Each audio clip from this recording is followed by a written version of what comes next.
7 minutes after the hour of 7 o'clock, time for a look at the news for a Friday. It's the 11th day of May for 2018.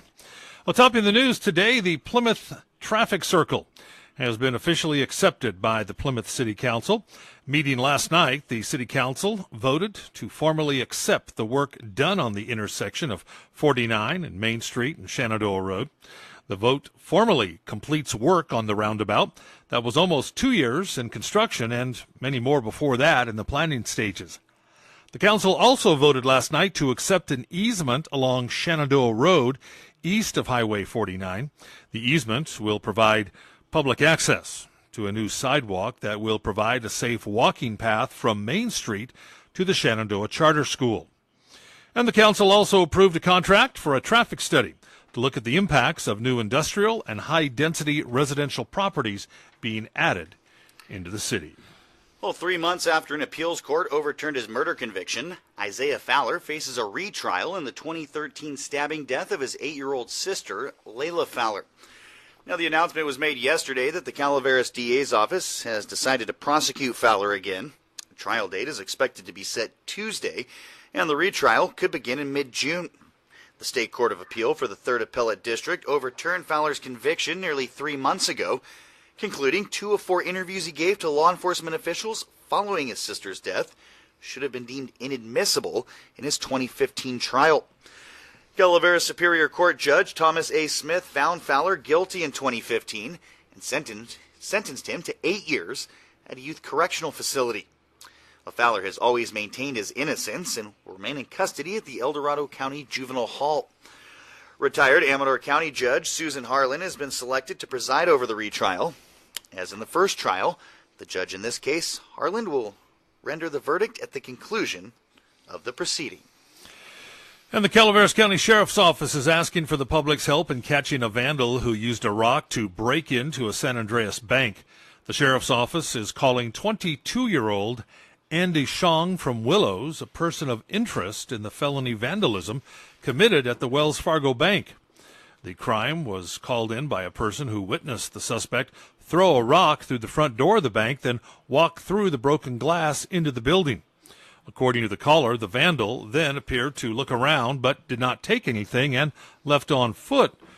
Once on scene, deputies questioned the witness and determined that Shong was a person of interest in this case.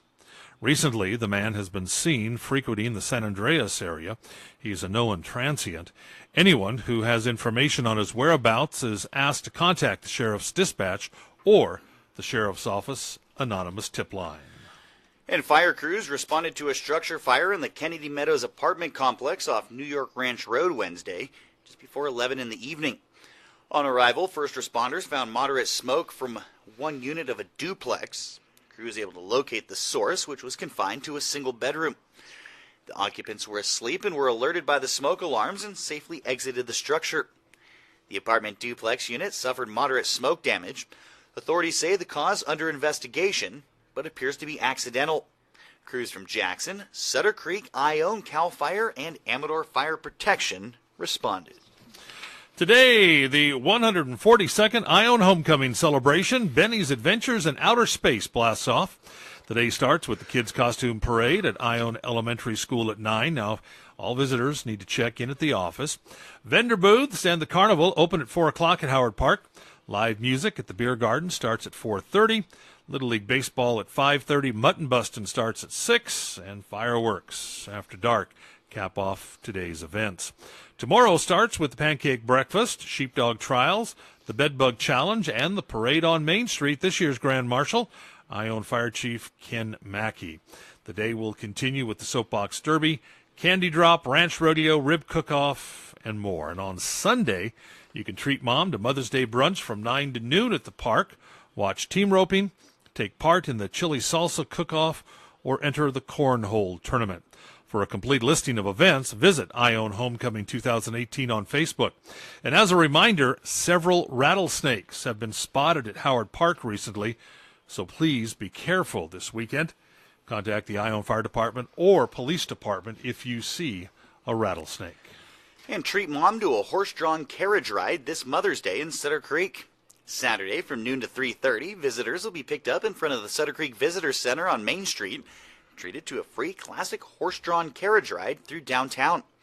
The rides are being sponsored by the Sutter Creek Business and Professional Association. And the second annual Preston Castle Foundation Yard Sale takes place today and tomorrow. Donations include big-name collectibles, everyday items, furniture, clothing, antiques, and novelties. And that's today and tomorrow, the second annual Preston Castle Foundation Yard Sale. And a memorial bench dedication honoring Jackson City Manager Mike Daly will be held Saturday, May 12th, 12 noon, at Vista Point in Jackson. Now that's tomorrow. Speakers include Mayor Connie Gonzalez, Supervisor Pat Crew, Chief of Police Scott Morrison, and the Daly family.